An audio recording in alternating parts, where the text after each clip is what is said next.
Bom, o estúdio PBR, diretamente do Seminário de Gás Natural do IBP, recebe agora o Gustavo Labanca, que é diretor-presidente da TAG, a Transportadora Associada de Gás.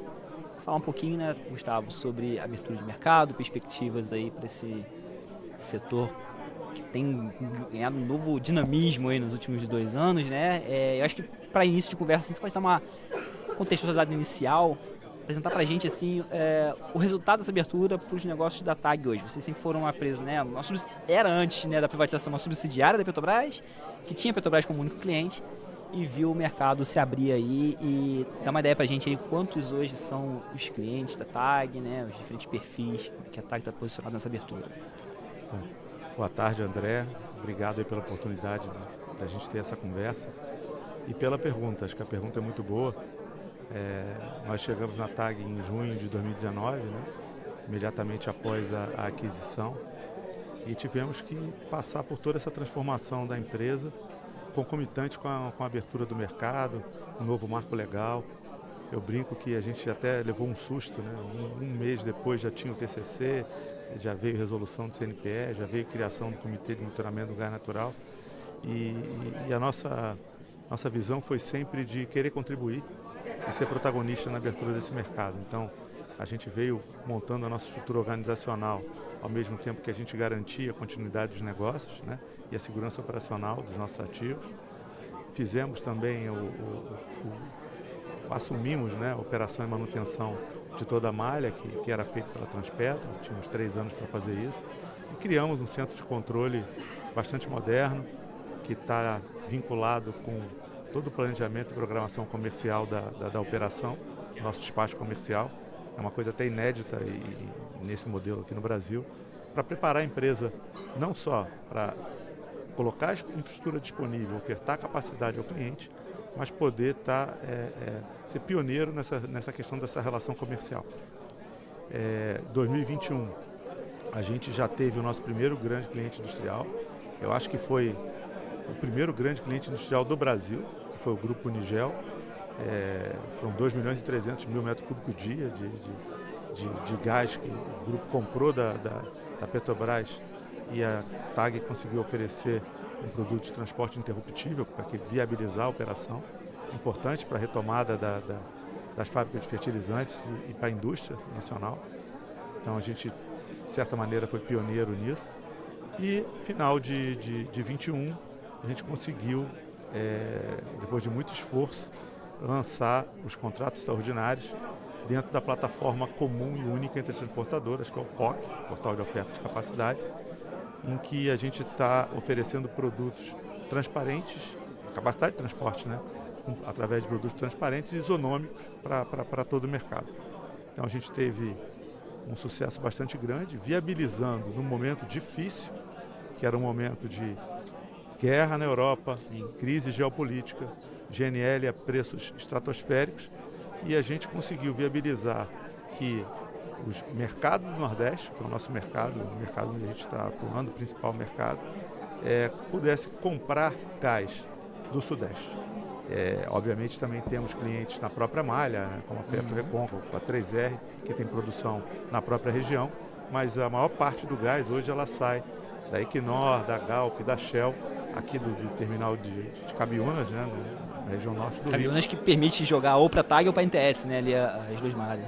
É uma outra colocação bastante interessante, que é o fluxo silencioso do gás que o mercado não vê, né?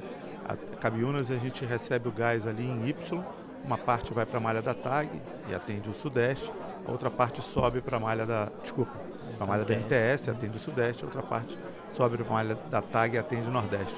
E essa dá muita flexibilidade, porque como no Nordeste a gente tem o terminal lá da Bahia, o terminal de Pecém, outras fontes de conexão onshore, quando é preciso parar alguma atividade no Sudeste, algum campo, uma manutenção, ou alguma coisa aqui no terminal da Baía de Guanabara, o fluxo ele é direcionado para a NTS e a gente é atendido ou pelo terminal da Bahia ou pelas outras fontes do Nordeste.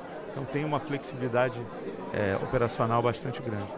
Agora, a sua pergunta original, então hoje, você imagina, né, a gente chegou na empresa um pouco mais de 3 anos atrás, e tinha um cliente, 5 contratos. Hoje a gente tem 16 clientes, mais de 40 contratos. Isso tudo gera uma necessidade de automação, digitalização, uma equipe bastante preparada e uma equipe empoderada para fazer acontecer. Porque não adianta ficar só lamentando, a gente tem que ter assim, uma energia, né? Ter bastante propositivo para poder fazer esse mercado abrir. O Godorante Painel, o seu xará lá da Braskem, ele menciona ali como é que o mercado precisa avançar ali para o mercado secundário, ter mais opções de contratos de curto prazo. A TAG acho que tem preparado, né, de certa forma, ali novos produtos. O que está por vir aí? Qual a perspectiva? Eu confesso para você que eu até fiquei surpreso com o que o Gustavo comentou em relação à dificuldade que ele estava para viabilizar esses produtos, e me coloquei até à disposição, meu time à disposição, para a gente sentar e buscar uma solução. Realmente a gente tem produtos de curto prazo, são janelas semanais de oferta de capacidade, em que o mercado pode contratar, obviamente, de capacidade disponível, e a gente hoje tem produto mensal, trimestral e anual, e estamos caminhando para o produto semanal, quem sabe o diário. Então é uma evolução. Assim, quando a gente fala de mais contratos, mais possibilidade de produtos, isso gera uma necessidade de um back-office robusto para poder atender esse mercado.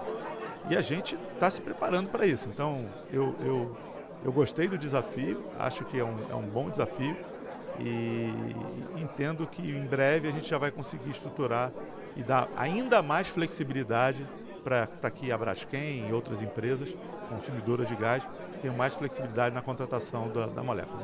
Contratos semanais, portanto, para esse ano ainda, e diário também? Como é que está a perspectiva? O diário não, mas semanal sim. Tá. Semanal sim. Perfeito.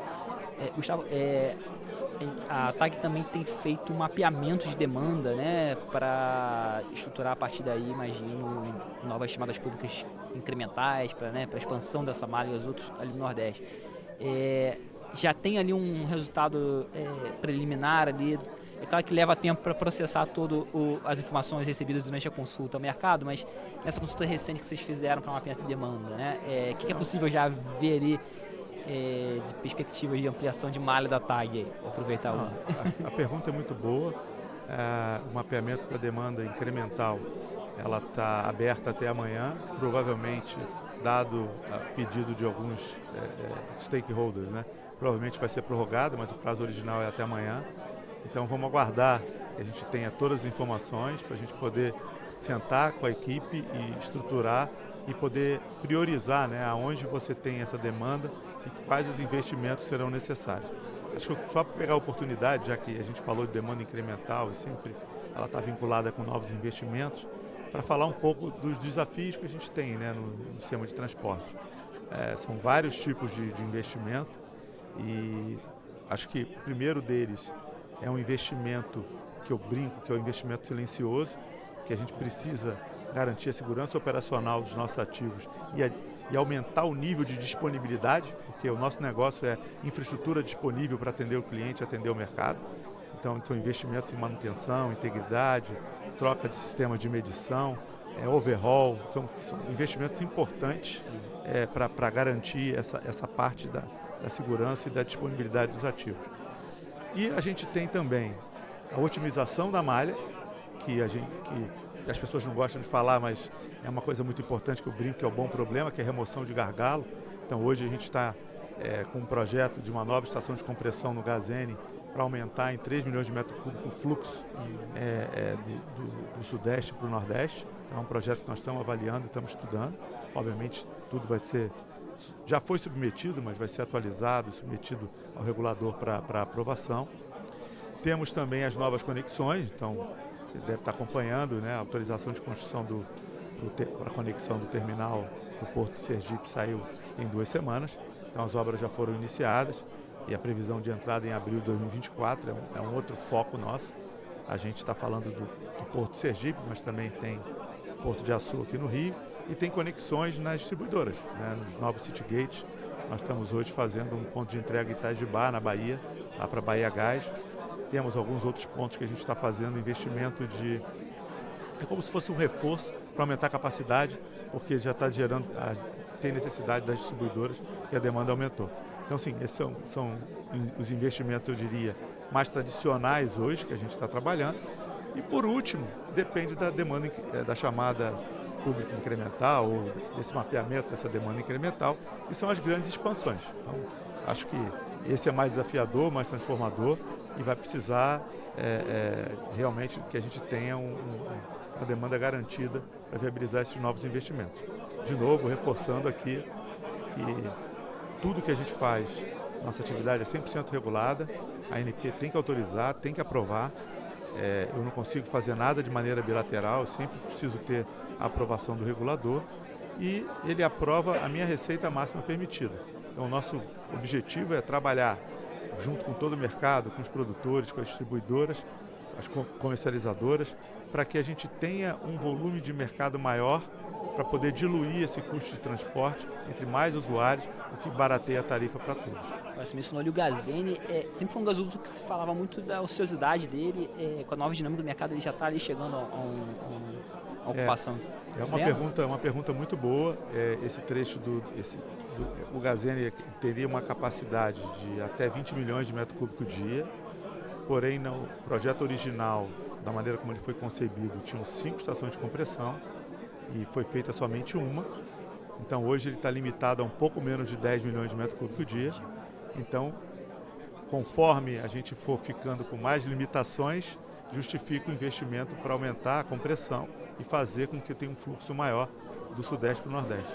O projeto que nós estamos estudando é a estação de compressão de Itajuípe e vai adicionar 3 milhões de metros cúbicos nesse fluxo, o que é muito importante para o Nordeste. Hoje, só para você ter uma ideia, a gente teve que contratar um produto de descongestionamento com a Accelerate e a Petrobras para poder garantir para o Nordeste o caráter firme da contratação do transporte.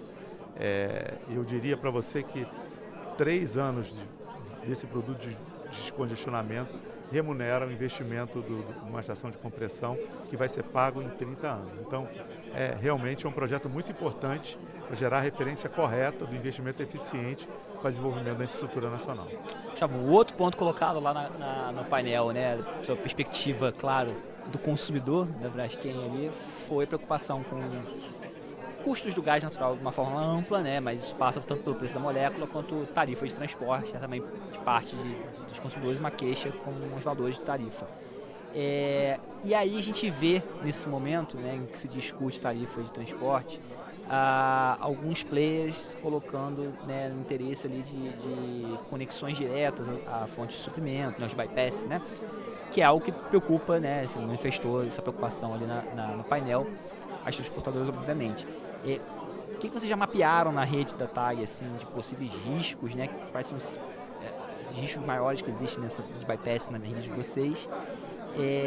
E aí eu te pergunto, a discussão sobre short haul, né, das tarifas, o desconto das tarifas, né, tarifas reduzidas de transporte, né, de curta distância, para vocês faz sentido essa discussão hoje, né, dentro desses riscos de eventual bypass? Eu acho assim, primeiro a gente tem que tratar a questão do risco do bypass e depois buscar alternativas para, vamos dizer assim, viabilizar de maneira eficiente aqueles que estão com volume alto e perto da fonte, perto da fonte de suprimento.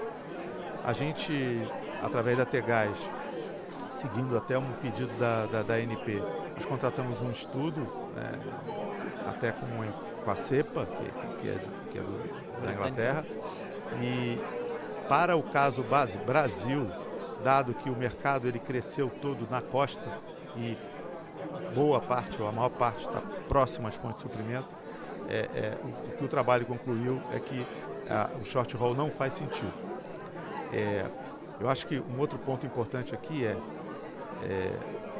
qual seria esse desconto, né? Acho que a gente sempre fala do exemplo da droga e do remédio e do veneno, né? Então, assim, é tudo uma droga, na dose certa cura, na dose errada pode matar. Então, assim, acho que é um pouco isso que a gente tem que discutir em relação ao short haul.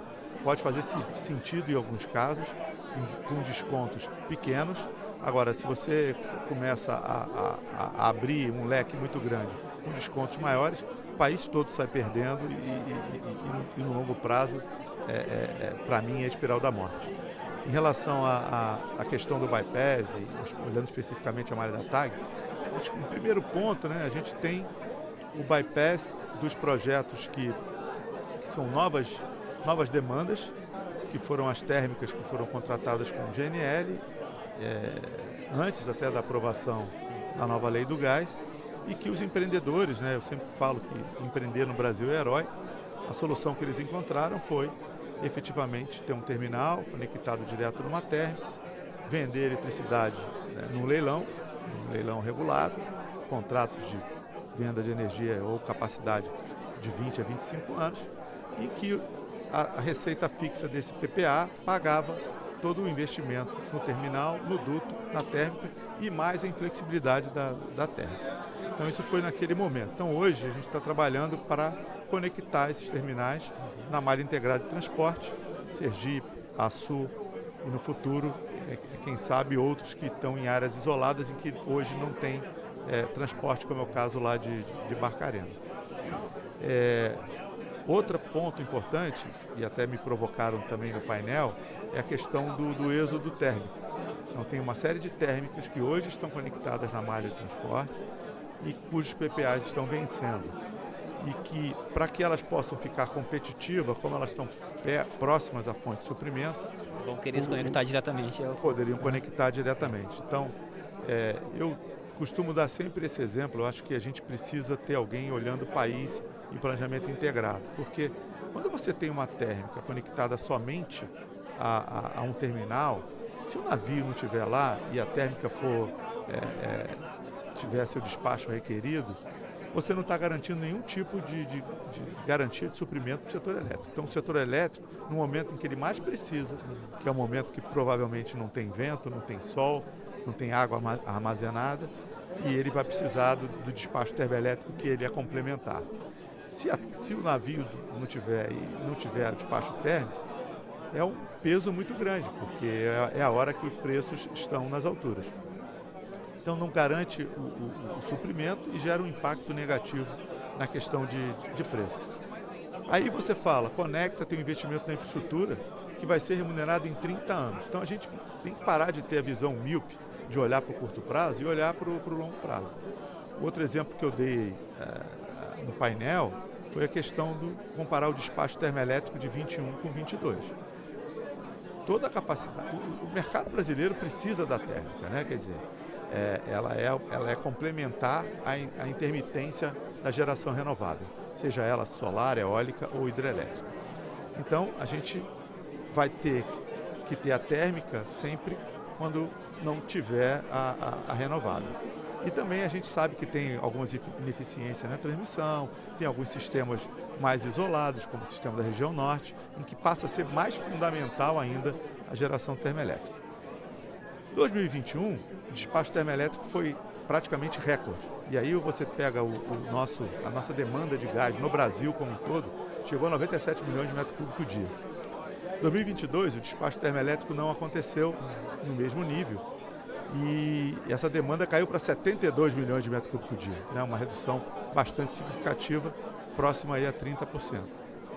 Quando você pega 2022, que teve a guerra, o preço do GNL disparou, e compara com 21, se o despacho de 22, se São Pedro não tivesse sido bom, não tivesse chovido, fosse igual a 21, isso ia custar para o setor elétrico entre 10 e 20 bilhões de dólares, que nós, todos usuários do sistema elétrico, estaríamos pagando, por conta do aumento do preço do GNL. 10 a 20 bilhões de dólares investido em infraestrutura, 30 anos, a gente consegue fazer a integração de todas essas fontes de suprimento na malha de transporte, otimizar a malha integrada entre transporte e distribuição. Enfim, assim, eu acho que pensar a longo prazo é fazer o investimento correto. Acho que isso é uma coisa que a gente precisa fazer e diminuir o risco desse bypass, porque ele é realmente ineficiente. Não é um risco só para o transporte. É um risco para a segurança no setor elétrico e do setor de gás, porque eu falo para você do fluxo silencioso, em que o TCAB entrega em Y, mas que tem uma flexibilidade que de vez em quando pode ir um volume maior para a malha da TAG ou para a malha da NTS, dependendo da necessidade de uma manutenção ou de algum campo que por um motivo qualquer parou a produção. Então, é muito importante que a gente tenha essa flexibilidade. Isso gera valor e, de novo, quanto mais fonte conectada, mais competição na molécula, o transporte funciona como um marketplace, isso vai fazer com que a gente esteja fazendo o nosso trabalho de conectar as fontes de suprimento e ser o link da conexão com a demanda, e mais competição, redução de preço, ela é bastante viável. Bom, Gustavo, nessa discussão, então, do bypass, me parece, então, que ela tem que ser feita não só com o mercado de gás, mas com o mercado de energia elétrica também, né? Também. Tem uma parte que ela é restrita ao mercado de gás, que é a obrigação das conexões. Nem todas as conexões estão para atender o setor elétrico, mas é muito importante essa integração entre o setor de gás e o setor elétrico, que a gente revise, as regras dos futuros leilões, fazendo a conexão obrigatória. Porque o que acontece hoje é o seguinte: como não é obrigatório, o cara que quer conectar, se ele colocar esse custo, ele não é competitivo comparando o cara que não está conectado. E ele vai tomar a decisão. Se todo mundo tiver essa obrigação, você equipara mais ou menos, né? Exatamente. Então ele vai tomar uma decisão de curto prazo. E a gente precisa que a gente tenha o planejamento, o ministério, o regulador, olhando o país, olhando longo prazo. Ou seja, as transportadoras já se articularam no MME, imagino, para pedir essa obrigatoriedade de conexão nos leilões? A gente vem conversando bastante, não só no Ministério, né? Agora tem um novo governo, a gente precisa aumentar fazer um pouco uma nova interlocução e provocar novas reuniões, mas também na própria ANP. A TAG fez uma comunicação formal para a ANP, que eu acho que o meu time foi muito feliz quando eles colocaram um alerta, né, em relação ao bypass. E assim, os números são impressionantes. Quer dizer, se a gente não existisse o bypass das térmicas, que hoje não estão conectadas na malha de transporte, desde o momento em que elas foram concebidas, a gente está falando em redução aí entre 30% e 50% da tarifa de transporte, porque o volume contratado por essas térmicas é enorme, precisa reservar uma capacidade na infraestrutura muito grande. Quando a gente olha para frente, o impacto pode ser o dobro. Então, a gente fez esse alerta, porque eu acho que é a nossa obrigação, de novo, pensar que todos os elos da cadeia funcionem da melhor maneira possível, que a gente tem que ser responsável, né, pelo nosso negócio, mas a gente precisa defender a questão do conceito, do que é correto, pensando o país. Porque senão a gente corre o risco de, no futuro, ter infraestrutura, né, alguns dutos, conectando nada a lugar nenhum. Porque daqui a 20, 30 anos, a necessidade de despacho termoelétrico pode ser menor e a gente tem fonte de suprimento que não está conectada à malha integrada de transporte e distribuição. Perfeito. Gustavo, já encaminhando para o final aqui, eu queria só abordar contigo o gás para empregar. Né, acho que esse evento desse ano ele acontece em meio a essa discussão de uma nova política para o gás. É interessante, né, que a gente vem de 3 governos, pelo menos, aí, que estão olhando para o gás como um objeto de política pública. Né? A gente veio do governo Temer com gás para crescer, passou pelo governo Bolsonaro com o novo mercado de gás, agora a gente vem para o governo Lula com gás para empregar. Eu queria ouvir um pouquinho tua opinião, assim, qual o mérito, né, dessa discussão que está sendo posta hoje do gás para empregar?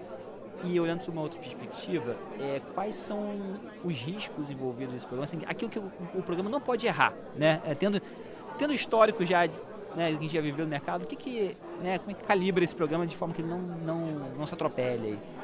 É uma pergunta muito boa e uma resposta difícil.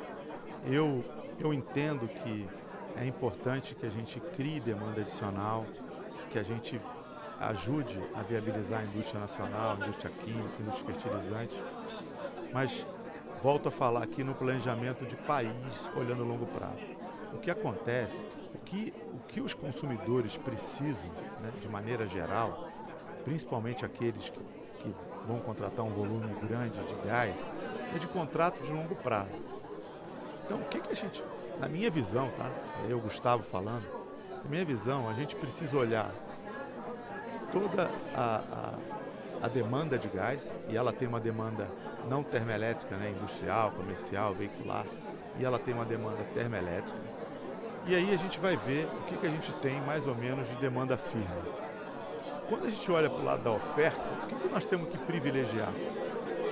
Privilegiar a produção nacional. Então a gente vai completando a oferta, privilegiando o gás nacional e dá a flexibilidade necessária para o mercado, complementando com a importação, seja da Bolívia, seja de GNL. Por que eu estou falando isso? Porque isso ajuda a viabilizar investimentos que foram anunciados alguns essa semana, né? 9 bilhões de dólares no BMC 33, tem o Sergipe Águas Profundas, a gente poder viabilizar que esse gás chegue na costa e que o produtor ele consiga já ter a demanda que a gente está vendo, que essa demanda tão sonhada, né, a preços competitivos e contratos de longo prazo. O produtor, assim como o próprio consumidor, ele precisa ter uma gestão de portfólio. Então, o contrato de longo prazo vai ser a âncora da decisão de investimento dele para remunerar o investimento dele, né, obviamente no longo prazo. E o curto prazo é o dia a dia, a flexibilidade operacional, é aproveitar uma janela de mercado, né? Obviamente isso é muito importante para quem está oferecendo o gás no mercado. Do lado do consumidor, a mesma coisa, né? Se ele ficar só contratado no longo prazo, ele pode perder algumas janelas de curto prazo que sejam interessantes, né? O próprio Gustavo da Braskem mencionou isso hoje, que é aquela questão da interruptibilidade diária e tal, ele quer essa flexibilidade. Então, o longo prazo é que vai viabilizar o investimento, que vai viabilizar a indústria química, a indústria de fertilizantes. Então a gente precisa fechar essa equação. Não é fácil, porque são vários atores que eu vou colocar na mesa, mas eu sou otimista, acho que a gente consegue fazer. Quanto à questão de quem deveria estar coordenando isso, né? Tem uma discussão muito grande, o Ministério de Desenvolvimento, Indústria e Comércio, ou o Ministério de Minas e Energia. Eu acho que o mais importante é que tenha um pai, né? Tem que ter um responsável que efetivamente esteja ouvindo o mercado e eu já me coloco à disposição para ser ouvido e contribuir e fazer a coisa certa. Eu acho que o governo, a gente tem que encarar como um governo só, que quer contribuir e quer contribuir para o desenvolvimento do país. Então, acho que, independente se vai ser gás para empregar ou outro nome qualquer, acho que ter efetividade, ter um responsável e escute o mercado e tome as ações necessárias para que ele efetivamente aconteça. E o que não pode errar esse programa aí? Oi? O que esse programa não pode errar? Uau, o que esse programa não pode errar? Assim, não pode deixar de ouvir o mercado como um todo, não pode deixar de ouvir todos os elos da cadeia e para a competitividade da indústria, eu repito aqui, a gente precisa privilegiar a produção nacional e deixar a importação para a flexibilidade que o Brasil precisa.